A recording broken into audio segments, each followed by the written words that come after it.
Well, we're just working on one here in class.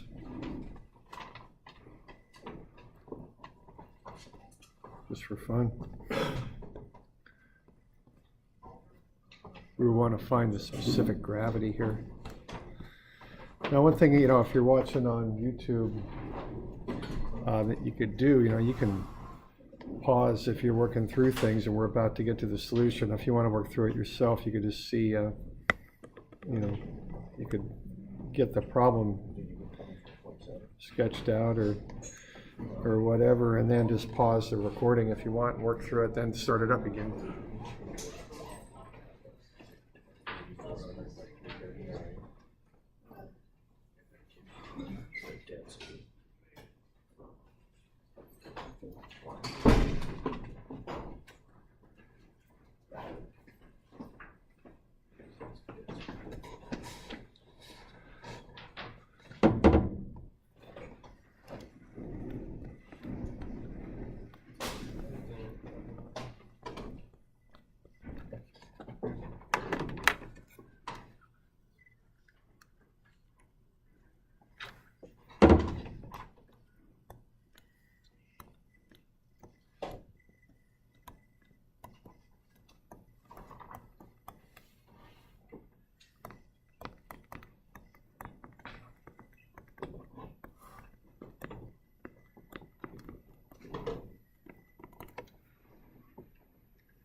Still getting that volume there, 339.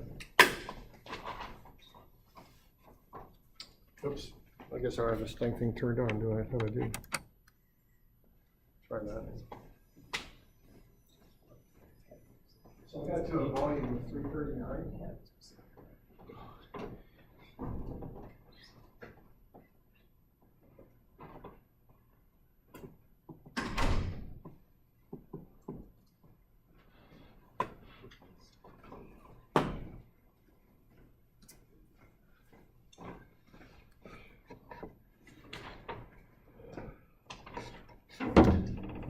And then you take the weight, the 8,400, and divide it by the volume. And that would get you what we call the density. Now, like I was saying yesterday or Wednesday, this really isn't the true definition of density, but nobody really cares in this country. We just use it like it is. This is actually what's called specific weight, but it's no big deal. We'll just call it density. And then you divide that by the density of water. And that would get you what we call the specific gravity.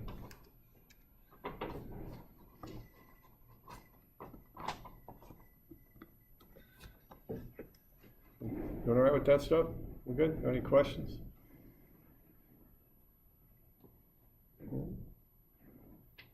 Okay.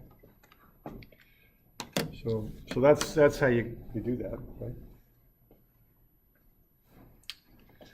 So that's kind of the main ideas in the first chapter there is density and specific gravity. Those are the two main things we use in hydraulics.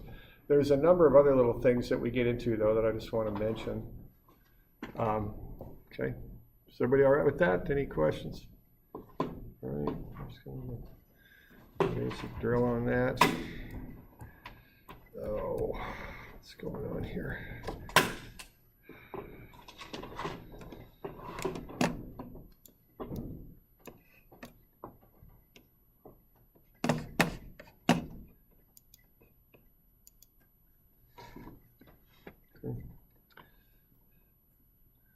Right, now a few other properties that we get into. One is called viscosity.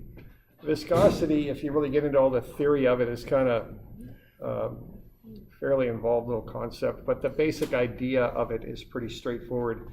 It's how sticky a fluid is. Okay, so honey is more viscous than water. Okay, because it's stickier. It's harder to push through an opening. Okay, that's the idea. So viscosity is just a measurement of that. And actually the way it's tested in the lab, I think you take 2 plates of, I don't know what they use for the plates, but they put a film of the material of the liquid between them, and then they see how hard it is to push one plate across the other, I think is how that's done. There might be other ways to measure it, but that's the basic idea. There's kinematic viscosity and dynamic, otherwise known as absolute viscosity. We'll use the absolute version, and we'll get to that a little later. We won't do too much with this, but you should know that viscosity is a property that it refers to how sticky a fluid is. Okay, that's what you should know about viscosity. Okay, another property is called vapor pressure. Now what happens here, a liquid has what's called a free surface. You could point to the surface of a liquid. A gas does not. And with a gas, the atoms or molecules just float around. Okay, so that's the difference between a liquid and a gas. They're both fluids, but a liquid has a free surface. Gas does not.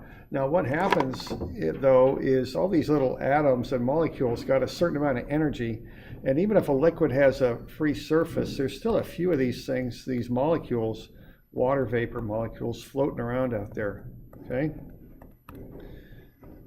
And what they would do, if you put a little lid on that, they would exert a pressure on that lid. They're kind of zooming around, these things go pretty fast, and a few of them would be knocking into the lid, just like shooting BBs at it. Think of that. And if you get if you got like billions of these molecules in there, there's going to be a lot of collisions on the lid as they're floating around. Okay. So that actually exerts a pressure, and that's referred to as vapor pressure. Okay. So that's another thing that we deal with, is fluids have what's called vapor pressure. All right, now let's have a look at how temperature affects these things. And there should be a table in your book. We use this every now and again. It'll be a little ways later in the class when we do. But let's have a look at this table and kind of look at what starts to happen when the temperature goes up. Okay. Now here in Oregon, of course, we're pretty temperate climate. For a lot of months of the year, we got a pretty consistent rainy climate.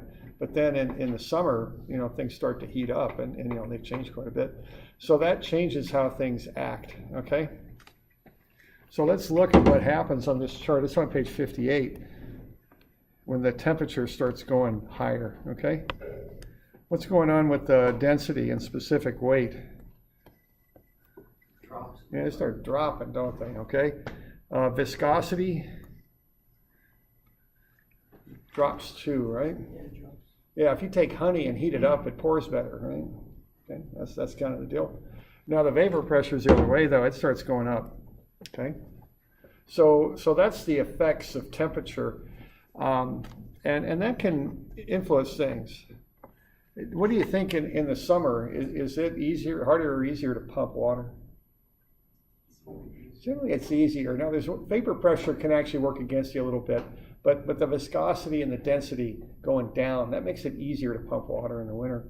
So if you're with a water utility, you're going to probably pay a little bit more for pumping in the winter than you will in the summer. Okay, that's what I would expect. Okay. Now, the other thing with vapor pressure, though, is let's kind of have a look at this. Notice the vapor pressure is measured in feet, which is kind of a funny unit, but that's what we measure it in. Notice that it doesn't really change too much, as the temperature goes quite high. But when you really start approaching, when the temperature starts to get really high and it starts to approach boiling, the vapor pressure starts to really kick up. All right. Now, what happens here when you hit 212 degrees Fahrenheit? That's the normal boiling temperature. Your vapor pressure is at 34 feet. Now, that equals average atmospheric pressure. So what's happening, what boiling is when you heat water, in this case, enough so that you make all of these molecules start to float around. You give the water so much energy through 212 degrees of heat that every molecule in there essentially has enough energy to jump out of the liquid state and turn into a gas. Okay. So that's what's going on with that. All right. So the atmospheric pressure, maybe I'll just do it this way, is what holds the water in the container, okay? That's what makes it a liquid. It's pushing down, but as you heat water up, you give it a vapor pressure that equals atmospheric, so it starts floating around. That's what it starts doing, okay? That's what boiling is. Now, that is a problem with boiling, because with boiling, at least at sea level, all you can do is hit 212 degrees. You can't get the water any hotter than that, because it just boils off and off it goes. So what, you ever heard of a pressure cooker? You know, you can boil something and get the temperature above 212 if you got a pressure cooker, because you're containing the pressure. Okay? You're not dealing just with atmospheric pressure. Then you're getting that pressure building up within that closed container, is the idea. Okay? Now, I used to live in Flagstaff, Arizona. Notice the atmospheric pressure drops the higher you go. This is in a different unit. This is in PSI. If this were in feet, it'd be 34 here. But as you go higher and higher, and Flagstaff is up around 7,000 feet is where it was. It's really high. And see, that's 80% of the normal sea level atmospheric pressure here.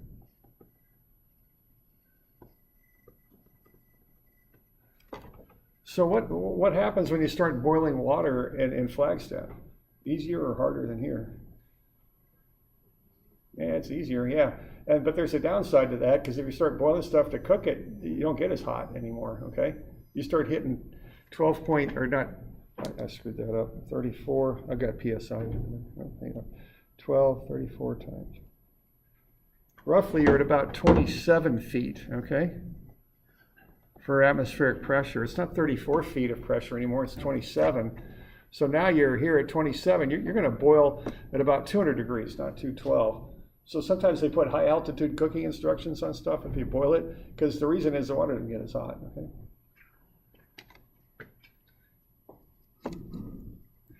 All right, so that's just a few other properties here. Nothing too much, but viscosity is how sticky something is. Vapor pressure is this pressure that exists above a liquid as some of those molecules turn into a gas and start bouncing around. I think of them kind of like BBs kind of thing. When the temperature goes up, both the vapor pressure, or excuse me, the density and the viscosity both go down, but the vapor pressure goes up. Okay.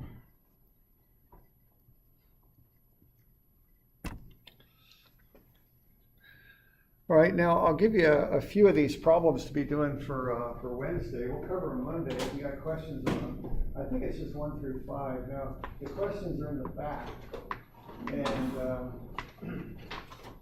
it's chapter, they're labeled 6.1 through 6.5, and I don't have them numbered.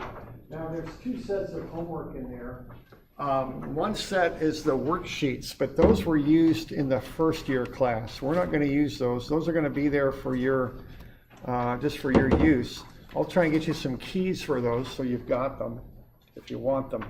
But if you go past the worksheets, you get into these, and the worksheets are numbered. Like 1A, 2A, 2C, or 1A, 1B, 1C, 2A, 2B, 2C, etc., etc. Once you get beyond those, you start getting into a kind of a second set of worksheets that we use for this class. And we're starting on problem 6.1 and 6.2, 6.3, 6.4. On the next page is 6.5. So I'd like you to do 6.1 through 6.5, and that'll be due Wednesday. These are beyond the first year worksheets, okay? Now, I've got that listed in Moodle. I've also got the answers for most of these problems in Moodle, okay? So you can have a look at these over the weekend, and then if you got questions, I'll take them on Monday. And then they'll be due Wednesday, is the idea. Now, on these first initial assignments I give you one problem that's maybe just a little tricky, just kind of for fun, you might say. And on this one, it's 6.5. So I'm not going to tell you what the answer is to 6.5. I'll let you kind of figure that one out. Don't worry about it so much. Just do the best you can with it. But, if you had a few questions, maybe I'll give you some hints on Monday. But I won't answer that one quite as directly as the other 4, just because I want you to work on a little something sometimes, okay? All right, so we all right with that? We got any questions on that bit? Okay, so 6.1 through 6.5. Everybody finding those okay in the back of your book? Yeah. And the other worksheet problems are numbered differently. They're not like 6.1 through 6.5. They're numbered differently. Did you want us to do the other one, to the worksheet on density? That's these guys, huh? Yeah, right. The worksheet on density is numbered like 1,400 and some. And yeah, you don't need to do that. Just do the ones I assigned. You can do the worksheet ones for, if you want practice. And like I said, I'll get you the answers for them. Maybe I'll post them in Moodle or something like that if you want to do those for practice. But I just want you to do 6.1 through 6.5. That's what I'll assign and grade. Okay. All right.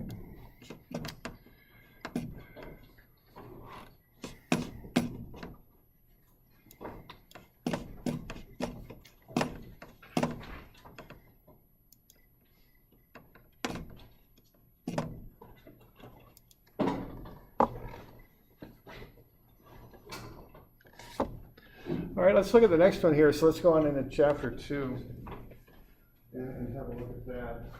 Or actually, chapter 7, I think. We started on chapter 6.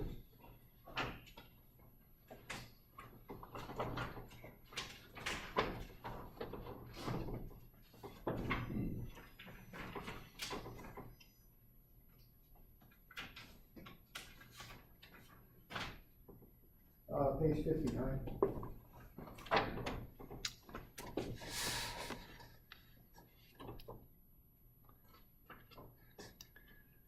Okay, so let's look at pressure and force a little bit here. Let's look at pressure actually, and force too. So, okay, a force is a push or a pull. We measure force in pounds. Okay, so I can push on the blackboard. I'm exerting a force on it. The whiteboard, I guess they call them now. So I can push on the whiteboard, and that's a force that I'm exerting on it. There's also a force that's associated with weight. Weight is a type of force. So this object I'm holding in my hand exerts a force on my hand. What's happening is the Earth's gravity is pulling that down, and my hand's holding it up. Okay. Now what pressure is the force divided by the area over which it acts. So pressure is force over area. It's measured in pounds per square inch, otherwise known as PSI. Okay.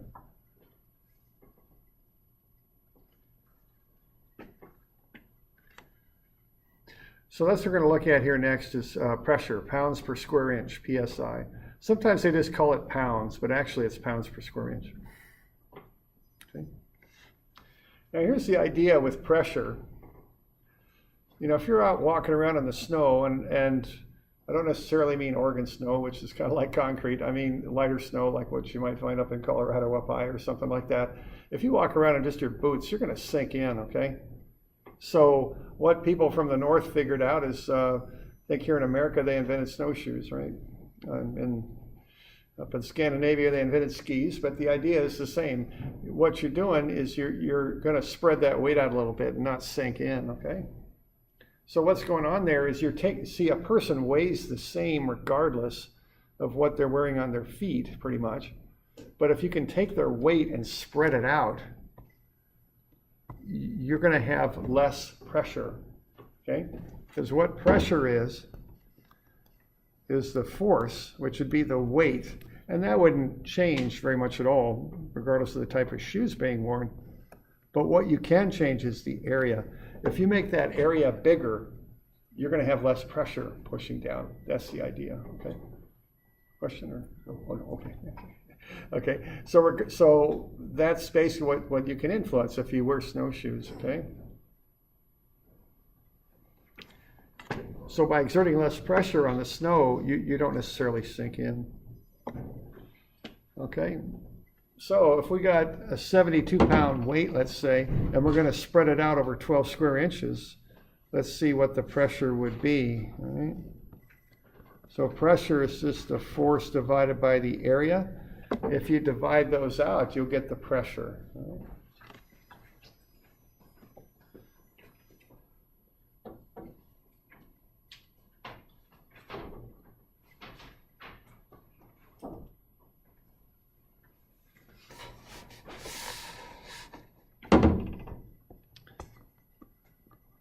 So we got 72 pounds and we got 12 square inches. So that gets us 6 pounds per square inch.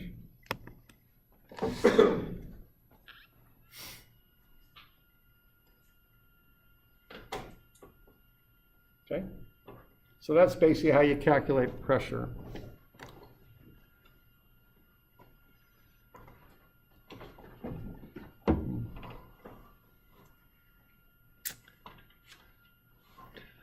All right, now let's say we've got a water system.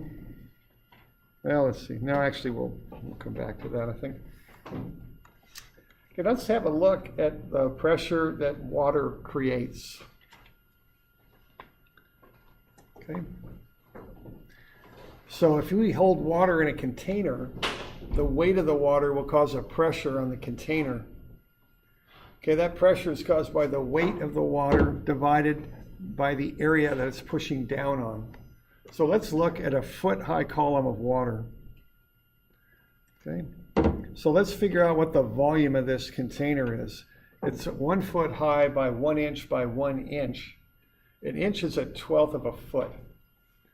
So if I take 1 foot by 1/12 of a foot by 1/12 of a foot, what I get is the volume, and that's 0.006944 cubic feet.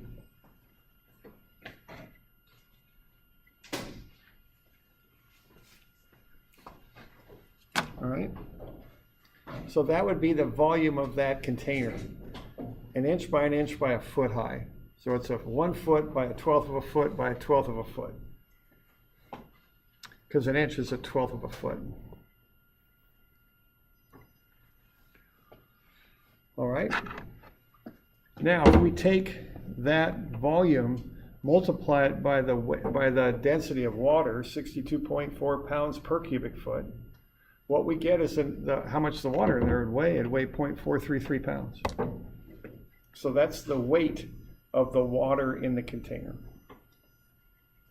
Okay. So now what we've got is how much the water weighs.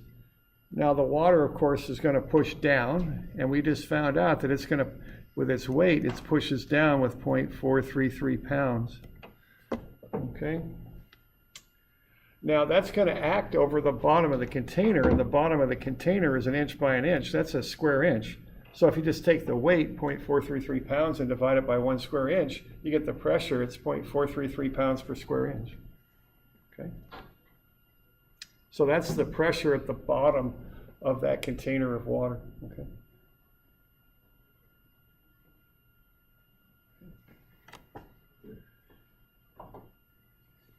So we good with that? Okay. Now let's play around with this a little bit then. Let's so what we just found is that at the bottom of a column of water, a container of water, 1 inch by 1 inch by a foot high, we got a pressure of 0.433 pounds per square inch, 0.433 psi. Now let's take a bigger container of water. Let's have the container, instead of being 1 inch by 1 inch, let's make it 2 inches by 3 inches. Okay.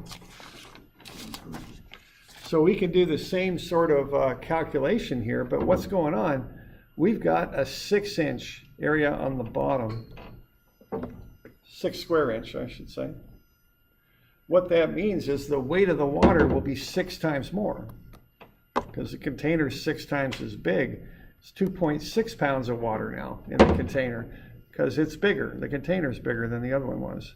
So 2.60 pounds. Now the area on the bottom is 2 inches by 3 inches.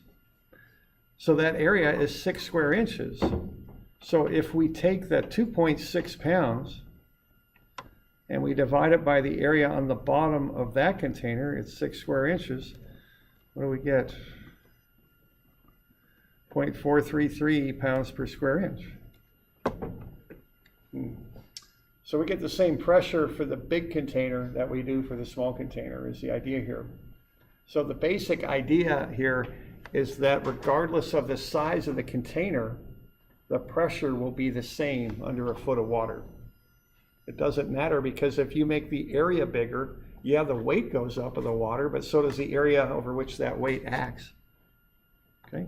So the pressure ends up being the same.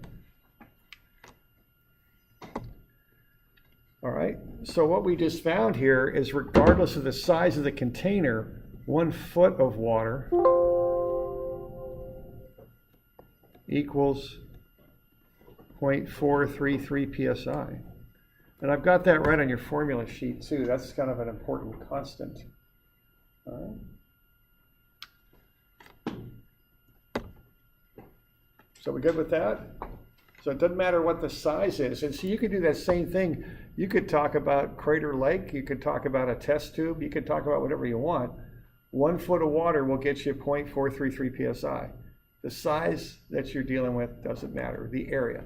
Because when you increase the area, you increase the weight, but you also increase the area over which the weight acts. And it all comes out in the wash. That's the idea. So 1 foot of water, 0.433 psi. It's that simple.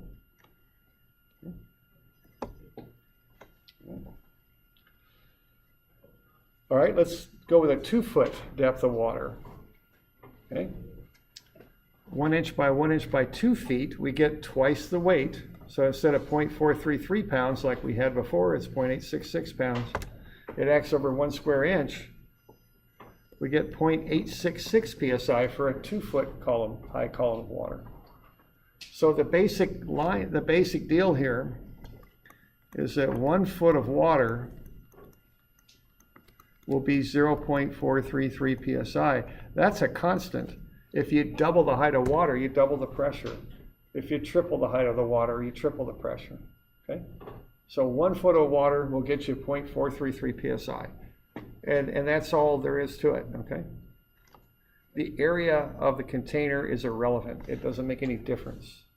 So if you want a pressure, you can take the height in feet times 0.433 psi, and that will get you the pressure. That's all there is to it. Okay.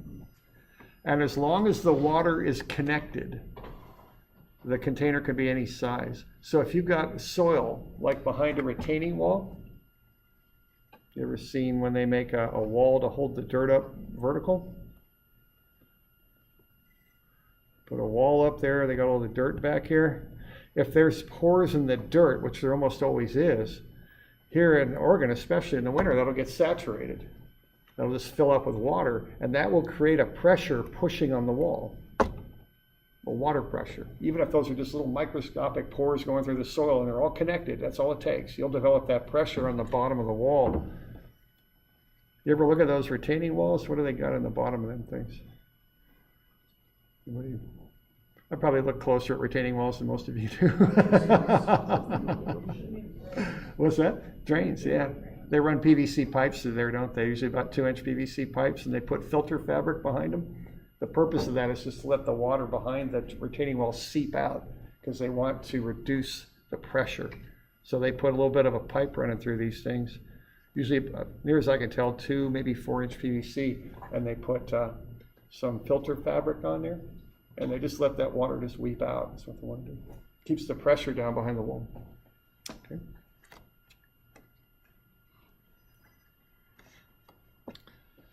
Okay, so what's the pressure at the bottom of a 30-foot deep tank of water and the pressure 30 feet below the surface of a lake? What do those come out to be?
So 30 feet,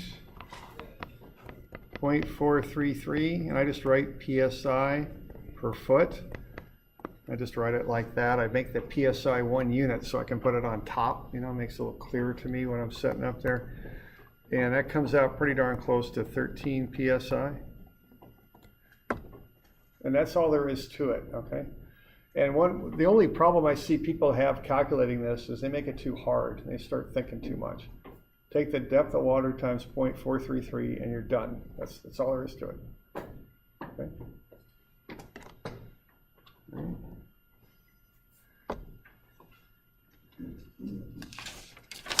Okay, you got a bunch of diagrams on page 64. You all got that? Just a bunch of little sketches. Now notice we got a small area tank, a big area tank, a Y-shaped tank, an inverted Y-shaped tank. We got a 12 feet down to not the bottom of the tank, but just 12 feet down. We've got a dam there where we're measuring the pressure below a dam. We've got a retaining wall. We've got a tank with an angled pipe coming out of it, and we got kind of a squiggly looking tank. But the common factor is what? 12 feet. So I'm just trying to drive home the point here, okay? What's the pressure going to be for all of those? Yeah, times we got 12 on those? Yeah, okay. 5.2, okay, thanks. Yeah, there you go. So, okay, so what I'm trying to do is really make this clear that as long as the water's connected, in this case, at 12-foot depth, it doesn't matter how, it doesn't matter the shape, it doesn't matter the angle, it doesn't matter whether it's big or small. 12 feet of connected water in depth will get you 5.2 PSI, and that's all there is to it, okay? No, that's it, okay? And on your blue formula sheet, this is a really important number here, that 0.433 PSI is 12 feet, so, or excuse me, is 1 foot of water, so that's right on your formula sheet, I think, okay, somewhere it's on there, okay? All right. Okay, so we good on that? Okay, so don't make it more complicated than it needs to be. Depth times 0.433, done. All right, now this is up in Kaiser, this tank. Kaiser is not known for its skiing hills or anything like that, is it? Kaiser's pretty flat. So this is a pretty common thing to do.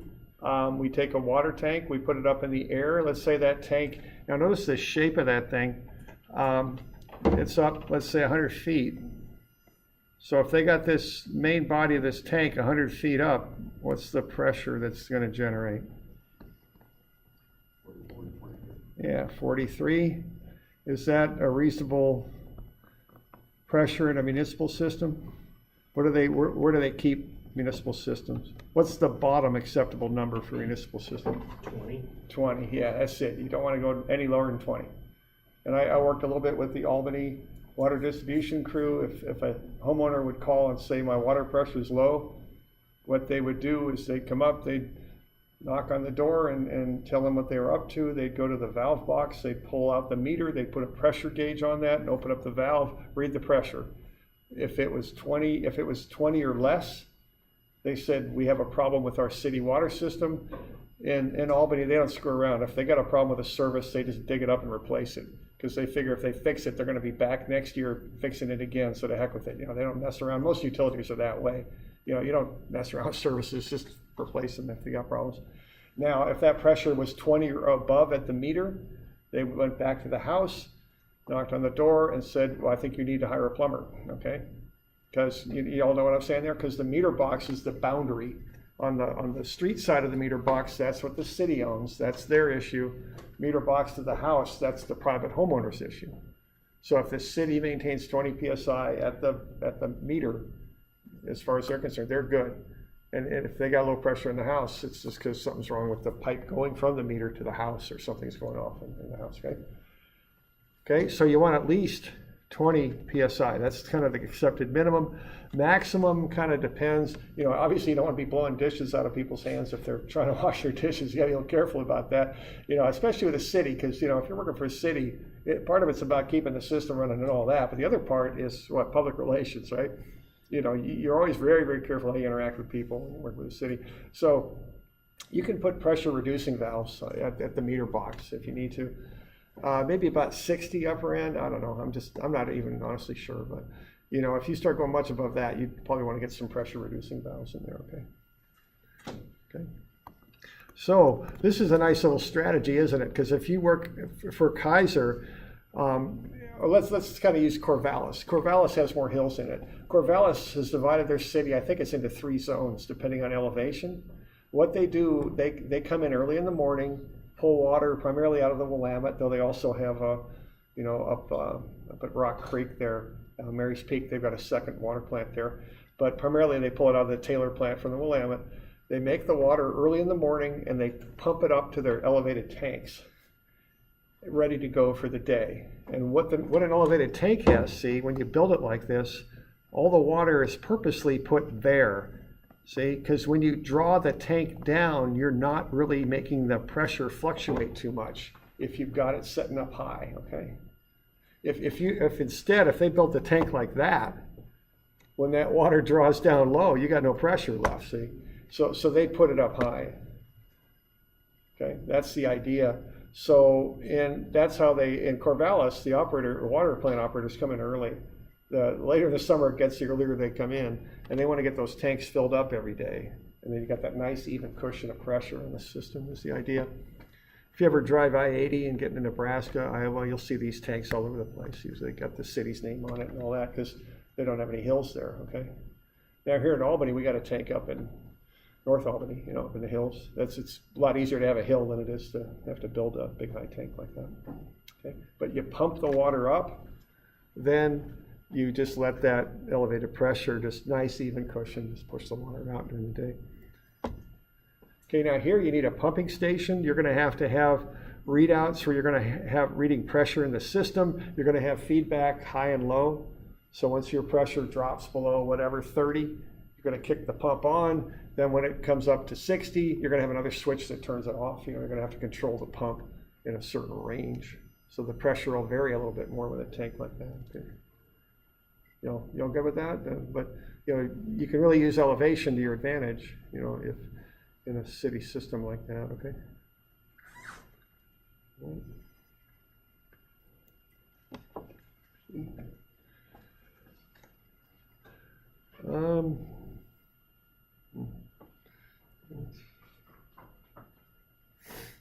Okay, let's look at this last thing here. If we got something other than water, see, we can use the same beginning of the formula, 0.433 times whatever the height is, but then we throw in that extra term where we use specific gravity, okay? See, and that's one of the uses of this idea of specific gravity. You don't need to have 100 different constants for 100 different types of fluid. If you just know the specific gravities, you can use the water constant, then factor up by the specific gravity or down, as the case may be, okay? So that's kind of what we do there. It's the same formula as for water. We just have to adjust for the fact that the fluid is heavier or lighter than water. So page 63 there on the bottom, 30 foot deep tank of oil. Find the specific gravity of the oil is 0.92. You know, if you want to find the pressure there, you find the water pressure and then factor it, in this case, down for the fact that it's oil. Because this stuff with a specific gravity of 0.92 is 92% as heavy as water is. Okay.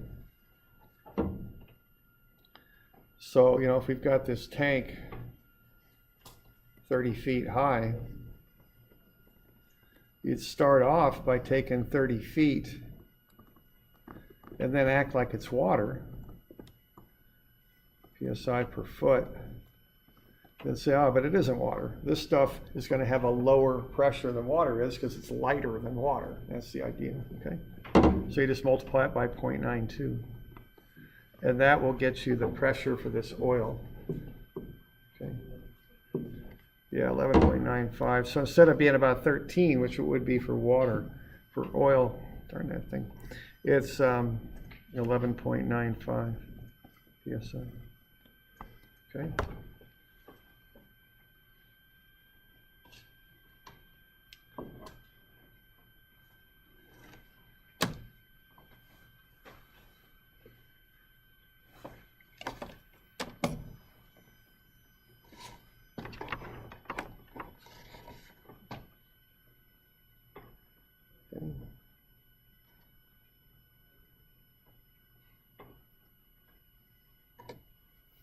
Y'all okay with that? All right. Okay. All right. So you got that homework to be working on, 6.1 through 6.5. That's due Wednesday. Okay. The answers to 1 through 4 are in Moodle. If you got questions on it, you can ask me on Monday in class, and we'll cover it in class. All right. And it's kind of the deal. Okay. That number 5 is meant to be a little trickier, just kind of for fun, okay? That's the idea.